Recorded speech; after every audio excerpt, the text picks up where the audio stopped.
Hello friends, welcome to Dan Law. In today's lecture series, we are going to discuss the Payment of Wages Act 1936, Part 1, where we are going to discuss introduction, interpretation clause, responsibility for payment of wages, fixation of wage period, time, payment of wages. अब बात करते हैं introduction का इसका। सबसे पहले ये जानेंगे पेमेंट ऑफ वेजेस जो है उसके बारे में जानेंगे कि ये जो एक्ट आने के पीछे कारण क्या था। Okay, what was the reason behind this? So with the growth of industries in India, problems relating to the payments of wages to the persons employed in industry took an ugly turn. So the industrial units were right making payments of wages to their workers at regular intervals and wages were not uniform. अब wages uniform नहीं था। जो employees workman factories वगैरह में काम कर रहे हैं उनको अब ये फेयर वेजेस नहीं मिल पा रहा था। कई बार वेजेस में लेट हो रही थी, देरी की वजह से उन्हें दिक्कत का सामना करना पड़ रहा था। कई बार ऐसा हो रहा था कि उनको वेजेस मिल रहा है पर उसमें कुछ डिडक्शन हो जा रहे थे। कई बार एक्सप्लॉयटेशन हो रहा था, वेजेस मिल ही नहीं रहा था उनको।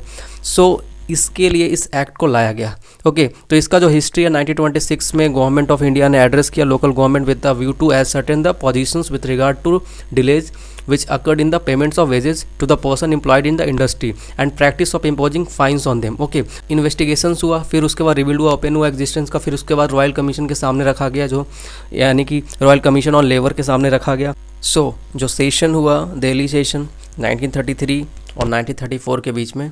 सो मेन जो ये था कि 1933 से 1934 के बीच में जो सेशन हुआ इसको लेकर कि इससे रिगार्डिंग कुछ रूल्स रेगुलेशन जो कि बिल पास करना था वो बिल पास नहीं हो पाई किसी कारणवश से, ठीक है। लेकिन उसको ओरिजिनल बिल को फिर इंट्रोड्यूस किया गया पेमेंट ऑफ वेजेस बिल को 1935 में, having been passed by the Legislative Assembly and received its assent on 23rd April 1936. Remember, 23rd April 1936, and it came on the statute book as the name like the Payment of Wages Act 1936. Okay, must remember.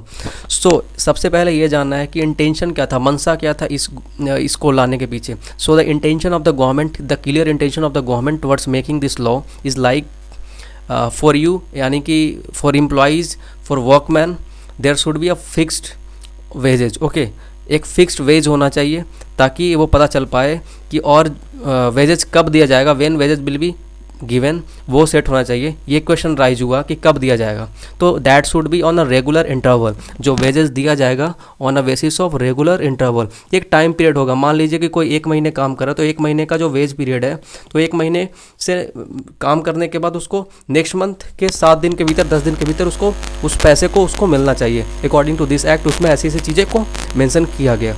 Okay, but suppose fixed wages is किसी का, मान लीजिए कि किसी particular class of employment का fix wage है 14,000। Okay, fix wage 14,000 है, तो but the payment of the wage is after 2 year. अब उसको पेमेंट ऑफ वेज उसको मिलता है 2 साल के बाद। मान लीजिए कि 1 महीने का जो पेमेंट है वो फर्स्ट मंथ का, सेकंड मंथ का उसका पेमेंट मिला ही नहीं और वो पेमेंट उसको 2 साल बाद मिलता है। तो ऐसा भी नहीं होना चाहिए। अगर ऐसा होगा तो 2 साल बाद जो मिलता है तो बिना पैसा का काम वो कैसे करेगा, उसको तो वेजेस मिलना चाहिए, सैलरी मिलेगा ना, बिना पैसे का वो काम कैसे करेगा। So this act was made to regulate the payment of wages for certain class of employment. अब इसका सेक्शन 1 की बात करें इसका, तो सेक्शन 1 इसका क्या कहता है? Section 1 clear cut says applicable to whole of India including Jammu and Kashmir. Okay, so किन पे लगता है ये? फैक्ट्रीज, यानी कि फैक्ट्री पे लगता है, रेलवे पे लगता है, ट्रामवे पे लगता है, सर्विसेज पे लगता है, ट्रामवे सर्विसेज पे, और मोटर ट्रांसपोर्ट पे लगता है, इनलैंड वेसल्स पे लगता है, माइन पे लगता है, ऑयल फील्ड एटसेट्रा, हर चीज़ पे लगता है। अगर गवर्नमेंट चाहे तो किसी दूसरी फैक्ट्री को या किसी दूसरी एस्टेब्लिशमेंट को पेमेंट ऑफ वेजेस के एम्बिट यानी परव्यू में ला सकती है, यानी कि किसी दूसरे फैक्ट्री को, किसी दूसरी इंडस्ट्री को एम्बिट ऑफ या फिर परव्यू में ला सकती है, पेमेंट ऑफ वेजेस के परव्यू में, मगर उसमें एप्रोप्रिएट गवर्नमेंट को एटलीस्ट 3 मंथ का नोटिस देना पड़ेगा कि वो उस फैक्ट्री को पेमेंट ऑफ वेजेस के परव्यू में लाना चाहती है। ओके, रिमेंबर कि उसको 3 महीने का नोटिस देना पड़ेगा। अब यानी कि बात होता है कि एम्प्लॉय के वेलफेयर के लिए बना है ये जो एक्ट बना है पेमेंट ऑफ वेजेस एक्ट, वो एम्प्लॉयज़ जो वर्कमैन काम कर रहा है फैक्ट्रीज में, इंडस्ट्रीज में, तो उनके वेलफेयर के लिए बना है। सबको पता है, everybody is know this act is made for the welfare of the employees as well as workman. Okay, तो ये सेक्शन 1 क्लॉज 6 में इसका देखोगे आप, सेक्शन 1 क्लॉज 6 में, तो उसमें ये कहा गया है कि ये उन एम्प्लॉयज़ के वेजेज पेबल पे लगता है जिनका वेजेज पीरियड के दौरान जो वेजेज मिलता है वो 1800 से कम होना चाहिए। अगर वो एक्सीड करता तो उन पे नहीं लगेगा, समझ गए ना। 1800 नहीं, सॉरी 18,000 से कम होना चाहिए, समझ गए। ये पहले और कम था, पहले 10,000 था 2012 के टाइम में जो अमेंडमेंट हुआ, उसके बाद 18,000 कर दिया गया। 2007 की अगर बात करें उस समय वो 6,000 था। तो जैसे जैसे इन्फ्लेशन बढ़ रहा है तो वैसे वैसे वेजेस भी, जो wage particular class of employment का वेज है वो बढ़ते जा रहा है। Okay, so now come to section 2. Section 2 talks about definition. So definition in this act, unless there is anything repugnant in the subject or context. Okay, so appropriate government means in relation to railways. Okay, air transport services, mines and oil fields, the central government. Okay, जैसे कि मैंने बताया था कि appropriate government की जब भी बात हो रही है, दैट मीन्स द कंट्रोल किसके ओवर है, चाहे तो वो स्टेट हो सकता है या फिर सेंटर हो सकता है। ओके, तो अगर सेंटर के कंट्रोल में है तो सेंटर होगा, स्टेट के कंट्रोल में है तो स्टेट होगा। तो यहाँ पे जो रेलवेज है, एयर ट्रांसपोर्ट सर्विसेज है, माइंस हैं, ऑयल फील्ड्स हैं, वो सेंट्रल गवर्नमेंट के कंट्रोल में है। जैसे कि फिर से रिपीट कर रहा हूँ, क्या railways, transport services, mines, oil fields central government के कंट्रोल में, and in relation to all other cases state government के कंट्रोल में होता है। वो डिपेंड करता है कई बार एस्टेब्लिशमेंट ऑफ इंडस्ट्रीज को लेकर।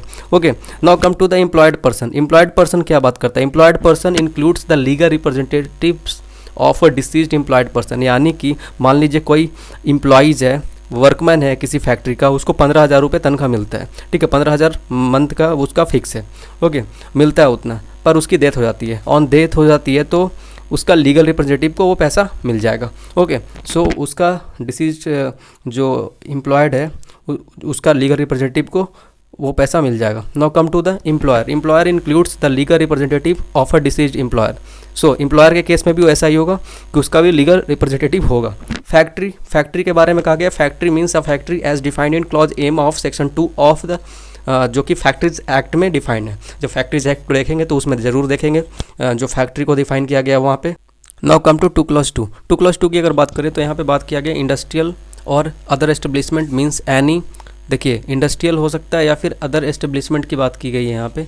तो अदर एस्टेब्लिशमेंट में कहा गया लाइक ट्रामवे सर्विसेज हो सकता है, मोटर ट्रांसपोर्ट सर्विस हो सकता है, like engaged in carrying passengers और गुड्स और both by road for hire और रिवॉर्ड। ओके, एयर ट्रांसपोर्ट हो सकता है, डॉक हो सकता है। डॉक में क्या होता है कि वहाँ पे चाहे तो डॉक में लाइक लोडिंग अपलोडिंग का काम होता है, तो वो भी बहुत ज़्यादा बड़ा काम है। Okay, inland vessels, mechanically propelled, mine हो सकता है, क्वेरिंग ऑयल फील्ड हो सकता है, ये सारे सेंटर के कंट्रोल में है, जैसे बताया था मैंने। प्लांटेशन हो सकता है, वर्कशॉप और other establishment in which articles are produce, adapted और manufactured with a view to their use, transport or sale. Okay, so establishment in which any work relating to the construction, development or maintenance, okay, of the building, roads, bridges or canals, or relating to operations connected with the navigation, irrigation or the supply of water, or relating to the generation, transmission and distribution of electricity,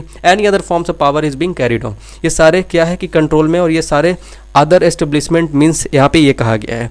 okay, आगे आते हैं तो यहाँ पे ये कहा गया 2 clause as की अगर बात करें, एनी अदर एस्टेब्लिशमेंट और class of establishment which the central government और a state government may having regard to the nature thereof, so the need for protection of the person employed therein and other relevant circumstances specified by the notification in official gazette. Okay, mine के बारे में यहाँ बताया गया, mine has meaning assigned to its clause. Plantation के बारे में बताया गया, रेलवे एडमिनिस्ट्रेशन के बारे में बताया गया, railway administration has a meaning assign to it in clause 32 of section 2 of the Indian railways act के अनुसार जो प्रिस्क्राइब्ड है। ओके, तो सारे एक्ट के अनुसार ही चलेगा। Now come to 2 clause 6 wages. Wages के बारे में प्रीवियस लेबर लॉ के सारे लेक्चर में कई बार मैंने बता रखा है वेजेस होता क्या है। So wages means all kind of remuneration whether by way of salary, allowances और otherwise expressed in the terms of money or capable of being so expressed which would, if the terms of employment expressed or implied were fulfilled, be payable to a person employed in respect of his employment or of work done in such employment and includes. Okay, अब जैसे कि wages के बारे में बताया गया कि wages all kind of remuneration होगा, वो in a kind of like salary हो सकता है, अलाउंसेज हो सकता है, अदरवाइज ओके सैलरी, अलाउंसेज और अदरवाइज कुछ भी हो सकता है, like express in the terms of money, जो कुछ भी टर्म्स ऑफ मनी में एक्सप्रेस किया जाए, कन्वर्ट किया जाए, और capable of being so expressed which would, so if terms of employment express और इम्प्लाइड, चाहे तो वो टर्म्स ऑफ एम्प्लॉयमेंट क्या होगा, एक्सप्रेस हो सकता है या फिर इम्प्लाइड हो सकता है। एक्सप्रेस यानी कि वो एम्प्लॉयमेंट जहाँ पे जो एग्रीमेंट है वो वर्बल में हो सकता है, रिटन में हो सकता है, ओके। और इम्प्लाइड यानी कि जानते ही हो बाई कंडक्ट और बिहेवियर, ओके। नॉन वर्बल यानी कि जैसे कि आप ऑक्शन में जाते हैं वहाँ पे सेल होता है by fall of hammer, okay sorry, fall of hammer, जैसे ही हैमर गिरता है, हथौड़ा गिरता है, तो वो एक तरीके से ऑक्शन सेल हो जाता है, ओके। सो वो भी एक तरीके से बाय कंडक्ट और बिहेवियर होता है, तो वो इम्प्लाइड होता है, ओके। सो एग्जांपल तो दे दिया कि एग्जांपल में बता दिया ये सारी चीज़ें, लेकिन यहाँ पे जानना ये ज़रूरी है कि ये वेजेस जो है उसमें क्या मतलब कौन सी चीज़ इंक्लूड होता है, कौन सी चीज़ इंक्लूड नहीं होता है, ये जानना है। मीन्स जो रेमुनरेशन मिल रहा है एम्प्लॉइज़ वर्कमैन को मिल रहा है, वो जो रेमुनरेशन है जो वेजेस के फॉर्म में मिल रहा है, तो उसमें मतलब क्या चीज़ इंक्लूड होता है, क्या चीज़ इंक्लूड नहीं होता है, क्या डिडक्शन होता है, नहीं होता है, ये सारी चीज़ें जानना है। तो जो चीज़ इंक्लूड होती है वो यहाँ पे लिखा हुआ है और नेक्स्ट पेज में लिखा हुआ है जो चीज़ इंक्लूड नहीं होती है। तो सबसे पहले ये जानते हैं कि क्या चीज़ इंक्लूड होता है वेजेस में, ओके। तो सबसे पहले यहाँ पे ये बताया गया है कि any remuneration payable under any reward award और सेटलमेंट बिटवीन द पार्टीज और ऑर्डर ऑफ द कोर्ट। मतलब यहाँ पे ये जानना ज़रूरी है कि remuneration payable under any award और सेटलमेंट बिटवीन द पार्टीज और ऑर्डर ऑफ द कोर्ट, मतलब रेमुनरेशन जो दिया जा रहा है, मान लीजिए कि एक महीने का जो 15,000 वेज है किसी पर्टिकुलर पर्सन का, तो वो उस एम्प्लॉय को मिल रहा है उतना 15,000, ओके। लेकिन मान लीजिए 3 महीने किसी का वेज अटका हुआ है, वो 15,000 के एक महीने का मिल रहा है उसको और 3 महीने तक उसको नहीं मिला है, तो वो मैटर कोर्ट में गया। अब कोर्ट डिसाइड करेगी कितना देना है, जो कोर्ट सेटल करेगी जितना अमाउंट, सपोज उसने सेटल किया कि 45,000 तो ऐसे हो गया 3 महीने का, और उसके बाद उसने सेटल किया कि कुछ फ़ाइन वगैरह लगाकर, तो उन्होंने जितना सेटल किया है कोर्ट ने उतना वो रेमुनरेशन की कैटेगरी में आ जाएगा। वो जो एम्प्लॉयर है उसको देना पड़ेगा, जो वर्कमैन और एम्प्लॉइज़ है उसको, ओके। या फैक्ट्री का जो हेड है जो एम्प्लॉयर के पद पे है वो उसको इतना देगा, ओके। सो ये तो क्लियर हो गया, any remuneration payable under any award, okay. अब इसमें ये बोला गया है any remuneration to which the person employed is entitled in respect of overtime work और हॉलीडेज और लीव पीरियड। मतलब ओवर टाइम पेमेंट के बारे में बात करता है कि ओवर टाइम पेमेंट भी इंक्लूड होगा वेजेस की कैटेगरी में, ओवर टाइम या पेड लीव, ओके, वो ऐड होगा रेमुनरेशन के कैटेगरी में। Any additional remuneration payable under the terms of employment. अब कहा गया कि एडिशनल रेमुनरेशन की बात की गई है कि वो भी मतलब ऐड होगा। मान लीजिए कि बोनस है कोई, बट टर्म्स ऑफ एम्प्लॉयमेंट में, जो एम्प्लॉयमेंट में मान लीजिए कोई पर्टिकुलर एम्प्लॉयमेंट है, उसमें क्या है कि जो एम्प्लॉयज़ या वर्कमैन को जो दिया चल रहा है रेमुनरेशन, उसके टर्म्स एंड कंडीशन में, एम्प्लॉयमेंट के टर्म्स एंड कंडीशन में पहले से ही लिखा हुआ है। तो मान लीजिए कि वो 20% टैक्स है, वेजेस के ऊपर 20% टैक्स या 8.33% टैक्स लग रहा है वेजेस के ऊपर, तो वो उसको एडिशनल रेमुनरेशन मिलेगा। जो भी वो मान लीजिए महीने के एंड में हो सकता है या साल के एंड में हो सकता है, तो एडिशनल रेमुनरेशन जो terms and condition of employment के टर्म्स एंड कंडीशन में जो मेंशन है वो उसको एडिशनल अमाउंट उसको मिलेगा, और वो उसके लिए कोर्ट में भी जा सकता है, ठीक है, तो वो उसका राइट है। अब बात होता है कि ये और क्या चीज़ इंक्लूड होती है, तो कहा गया any sum which by reason of termination of employment, किसी के रिट्रेसमेंट हो रहा है, टर्मिनेशन हो रहा है, तो उस केस में भी उसको मिलेगा। मतलब amount given on termination, wages, retrenchment, compensation भी दिया जाता है, ओके। अब उसके बाद क्या और भी ऐड होगा, मीन्स यहाँ पे कहा गया कि any sum to which the person employed is entitled under any scheme framed under any law for the time being in force, means कोई ग्रेचुइटी है तो वो भी हो सकता है। मतलब एक सम ऑफ अमाउंट है जो कि किसी एम्प्लॉई को at the end of the period of employment में उसको देना पड़ता है, चाहे तो वो 20% फिक्स है, जो भी फिक्स है तो वो उसको देना पड़ेगा, ओके। तो इतना समझ में आ गया कि ये वेजेस क्या क्या इंक्लूड करता है। एक बार और मैं रिकैप करवा देता हूँ कि वेजेस क्या क्या इंक्लूड करता है। इंक्लूड करता है रेमुनरेशन अंडर एनी अवार्ड, कोई भी रेमुनरेशन हो सकता है, या फिर कोई ऑर्डर ऑफ कोर्ट है वो भी ऐड हो सकता है रेमुनरेशन के फॉर्म में, ओके, वेजेस के फॉर्म में। या कोई ओवर टाइम पेमेंट है तो ओवर टाइम पेमेंट, या फिर कोई लीव पेमेंट है वो भी ऐड हो सकता है, ओके। जो एडेड रेमुनरेशन, कुछ ऐसा रेमुनरेशन है जो कि ऐड हो सकता है, जो कि ओके लाइक बोनस के फॉर्म में हो सकता है, ओके, जो टर्म्स ऑफ एम्प्लॉयमेंट में लिखा हुआ है पहले से कि मतलब उसको at the end of month या फिर at the end of year annually उसको इतना मिलेगा, या फिर at the end of month जो भी फिक्स है, ओके। या फिर कोई सम ऑन टर्मिनेशन जो अंडर एनी लॉ है कि मान लीजिए रेंट रिचमेंट कंपनसेशन, यानी कि जब वो नौकरी छोड़ रहा है या फिर उसको निकाला जा रहा है नौकरी से तब उसको उतना पैसा उसको दिया जाएगा, वो भी इंक्लूड है। या फिर कोई सम फॉर विच एम्प्लॉयज़ इंटाइटल, या कुछ ऐसा सम है जो कि एम्प्लॉय उसके लिए इंटाइटल है, यानी कि इन अ फॉर्म ऑफ ग्रेट्युइटी के फॉर्म में है, ओके। यानी कि कोई 20% है, 20% है, या फिर 10% है, 20% है, तो वो ऐसे केसेस में मिलेगा, ओके। तो वेजेस तो समझ में आ गया क्या इंक्लूड करता है। अब क्या इंक्लूड नहीं करता है ये जानना जरूरी है। But does not include, wages क्या नहीं इंक्लूड करता है ये भी जानना बेहद ज़रूरी है। Does not include any bonus whether under a scheme of profit sharing और otherwise which does not form part of remuneration payable under the terms of the employment और which is not payable under any award और settlement between the parties और order of a court. यानी कि कोई भी bonus है, चाहे तो लाइक फेस्टिव बोनस है, दिवाली, ईद, या फिर कोई प्रॉफिट जो कि लिंक्ड है बोनस के फॉर्म में, ओके, बाय द एम्प्लॉयर के साइड से, it does not a part of ways, ये कोई पार्ट ऑफ वेज नहीं हो सकता है, ओके। कि फेस्टिव सीजन में कोई बोनस दिया, कंपनी ने दी है, या फिर जो एम्प्लॉयर है एम्प्लॉई को दिया है, तो ये ऐसा नहीं हो सकता कि वो बोनस कैटेगरी में नहीं जाएगा, वेजेस के कैटेगरी में नहीं जाएगा, ये इस तरीके का बोनस, ओके। अब क्या नहीं इंक्लूड होता है, the value of any house accommodation और of the supply of light, water, medical attendance और अदर एमिनिटी और any services excluded from the competition of wages by the general और special order of the appropriate government. अब क्या है कि कोई मान लीजिए कि एम्प्लॉयर ने एम्प्लॉई को रहने के लिए एक मकान दे रखा है, ओके। वो जो मकान दे रखा है एम्प्लॉयर ने एम्प्लॉई को दे रखा है, तो उस मकान में क्या है कि वो कहा कि अपना घर दे दिया और कहा कि इसमें रहो आप, ओके। और उस घर का जो वैल्यू है 5000 वैल्यू काउंट कर लेता है वेजेस में और डिडक्शन कर देता है, तो ये गलत डिडक्शन है, इसने फ्रॉड किया फिर उसके बाद, ओके। तो ऐसा ये सब जो डिडक्शन होगा वो नहीं होगा, ये वेजेस में नहीं इंक्लूड होगा, क्योंकि एम्प्लॉयर ने एम्प्लॉइज़ को वो रहने के लिए अपना घर दिया, तो उससे पैसे नहीं काट सकता है वो, और ये नहीं कह सकता पैसे काटने के बाद कि ये डिडक्शन है जो कि वैलिड है, ओके। ये फ्रॉड होगा फिर, ओके। तो ये इंक्लूड नहीं होगा। Any contribution paid by the employer to any pension और provident fund and the interest, कोई भी प्रोविडेंट फंड है, पेंशन है, and the interest which may have accrued thereon. यानी कि मान लीजिए कि कोई प्रोविडेंट फंड है, अगर मान लीजिए कि एम्प्लॉयज़ और एम्प्लॉयर और एम्प्लॉयज़ ने मिलकर प्रोविडेंट फंड बनाया है, तो एम्प्लॉयर ने क्या किया, उसमें कंट्रीब्यूट किया उस पीएफ में। मान लीजिए कोई प्रोविडेंट फंड है, तो एम्प्लॉयर ने क्या किया कि हर महीने 1200 रुपये कंट्रीब्यूट किया। मान लीजिए एम्प्लॉयज़ का सैलरी, जो एम्प्लॉई है, एम्प्लॉय काम करता है, उसका सैलरी 15,000 रुपये है। अब क्या कर रहा है, एम्प्लॉयर ने प्रोविडेंट फंड पे हर महीने 1200 रुपये ऐड किया, तो वो उसमें काट नहीं सकता है, क्योंकि ये भी कैटेगरी, प्रोविडेंट फंड का भी कैटेगरी जो है यहाँ पे, वो कोई कट नहीं कर सकता है, यहाँ पे कोई डिडक्शन अलाउ नहीं है, ओके। चाहे एम्प्लॉयर ने अपने साइड से वो पैसे लगाए होंगे उसके लिए, तो पीएफ के फॉर्म में है, उसको वेजेस के कैटेगरी में नहीं डाला जाएगा, ओके।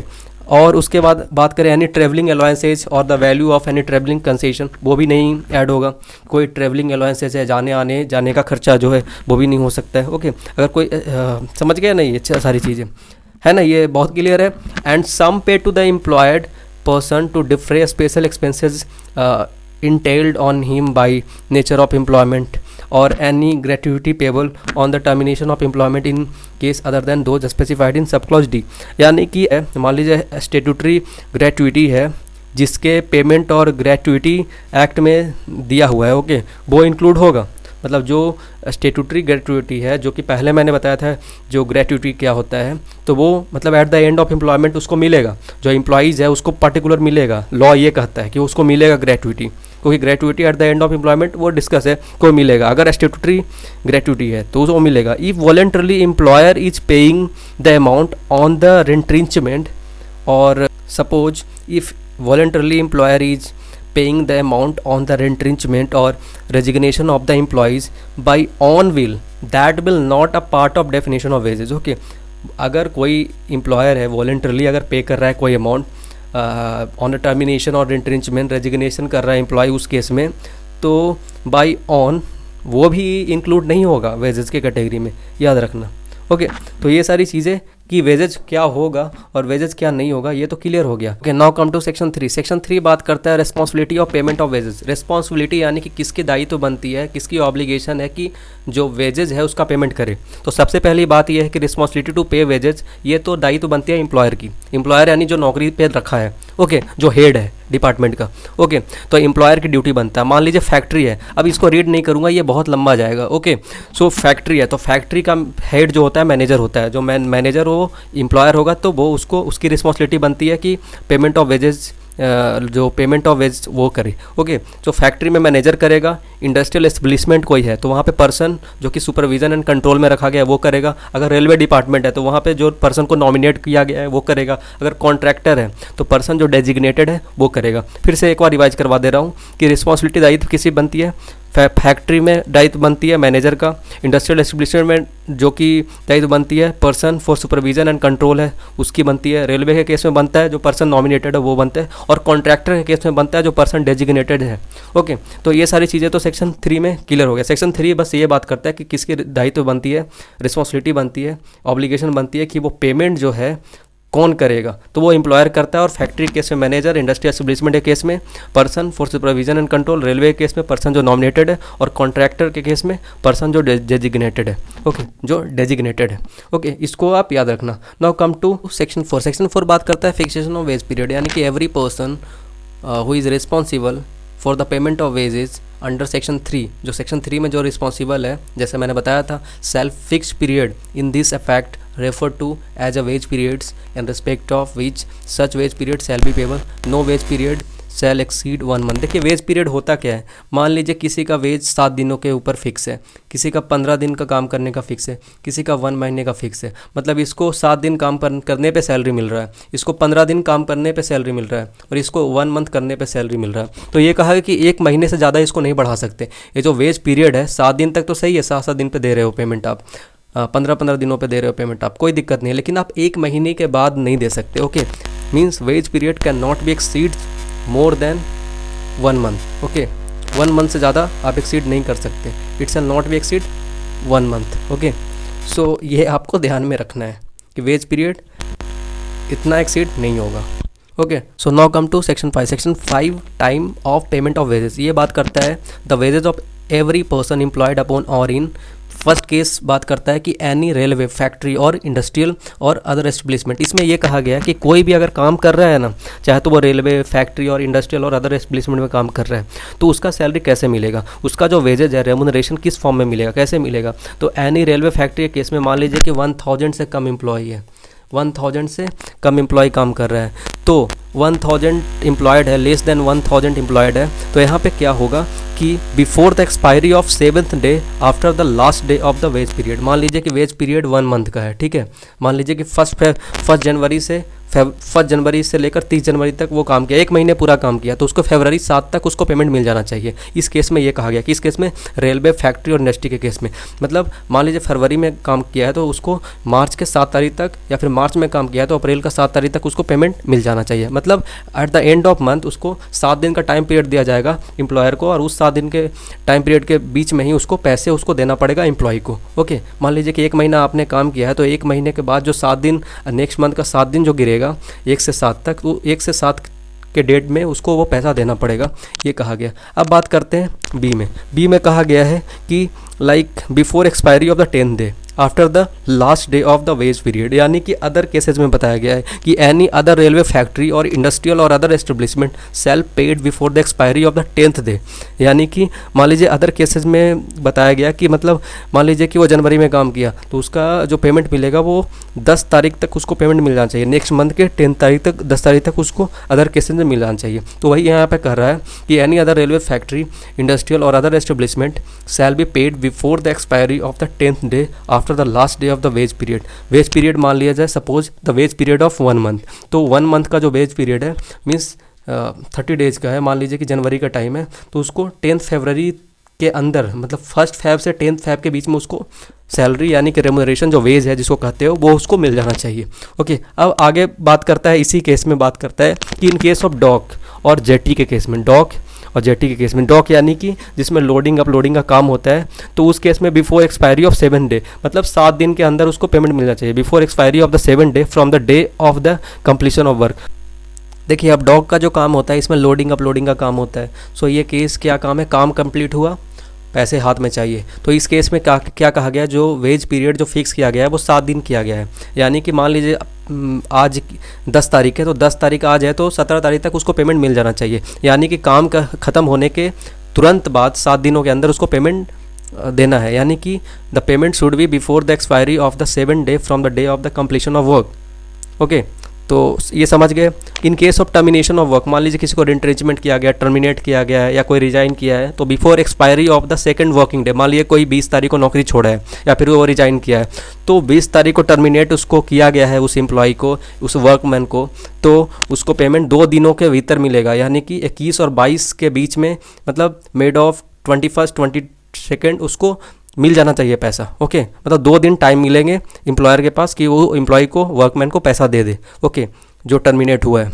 ओके, तो ये चीज़ हो गया कि यहाँ पे बात करता है time of payment of wages की, वेज देने का जो तरीका है वो टाइम किस तरीके से दिया जाएगा। ओके, तो रेलवे केस में बता दिया, अदर केस में बता दिया, फैक्ट्रीज के केस में बता दिया, एम्प्लॉयमेंट जो कि टर्मिनेट किया जाता है जिस एम्प्लॉई को, उसके इसमें बता दिया।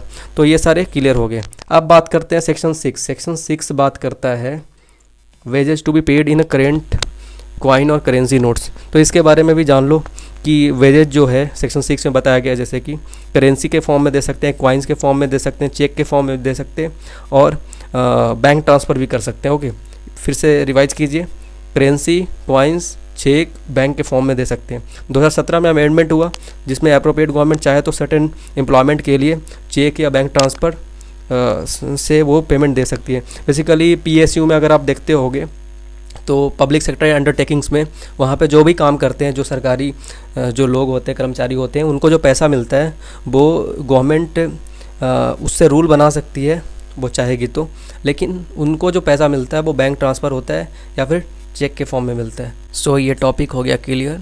पार्ट 2 में डिस्कस करेंगे जो कि है deductions, very important. Okay, so till now thank you so much, please like, share and subscribe. So thanks for watching, this Deepak Anandan signing off.